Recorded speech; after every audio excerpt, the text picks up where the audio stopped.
an update on the eviction crisis in Pennsylvania. Even before the pandemic, Pennsylvania was experiencing a housing and homelessness crisis. More than 15,000 Pennsylvanians are homeless, and half of them are coming from the rural regions of the state.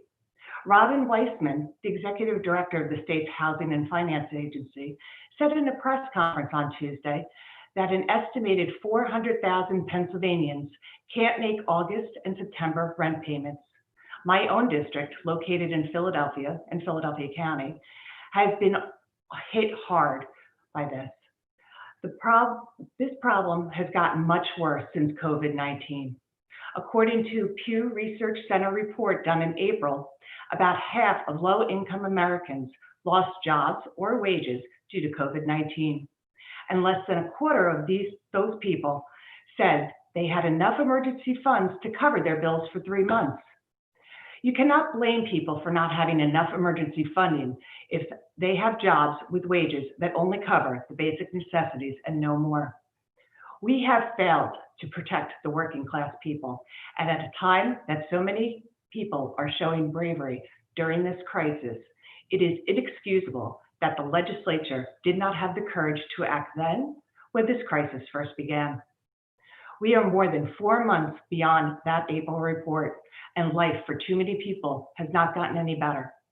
We are still losing friends and loved ones to the COVID-19 virus. We are still experiencing unemployment and underemployment. We're still in need of food to feed ourselves and our families. We're still grappling with how to educate our children. We all deserve a place to call home. The legislature has long known we need to fix our housing crisis, but it has so far failed to act. Before COVID-19 began to spread across this state, there were more than a dozen bills to address homelessness pending in the legislature.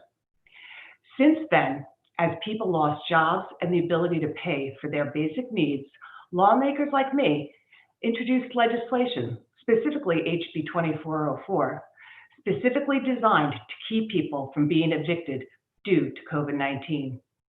That bill, amongst others, would extend the moratorium on evictions and foreclosures through the end of the year, give the governor express powers to place a moratorium on evictions and foreclosures, increase the funding cap for mortgages and rent relief programs, ensure legal aid for people facing evictions or foreclosure, prohibit late fees, and waive interest loan modifications.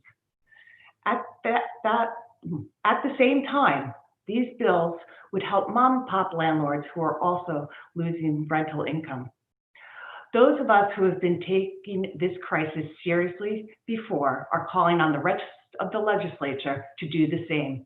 On Tuesday, Governor Wolf called on the legislature to act to protect Pennsylvania renters and homeowners following the expiration of the state's eviction moratorium on Monday. Residents of the state are depending on their representatives. We must come together. It is the legislature's responsibility to enact laws that protect people, especially during an extraordinary circumstances we are living under.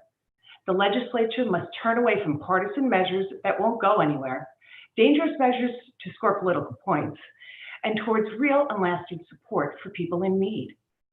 My legislation, HB 2404, can no longer be sidelined. We need it to be brought forward for discussion and voting by Representative Sue Helm, chairwoman of the House Urban Affairs Committee, immediately.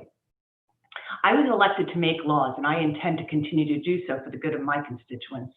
I invite all Pennsylvanians to join me in this fight for statutory protections, and I am proud to stand with the countless renters, organizers, and community leaders in calling on the legislature to act before it's too late.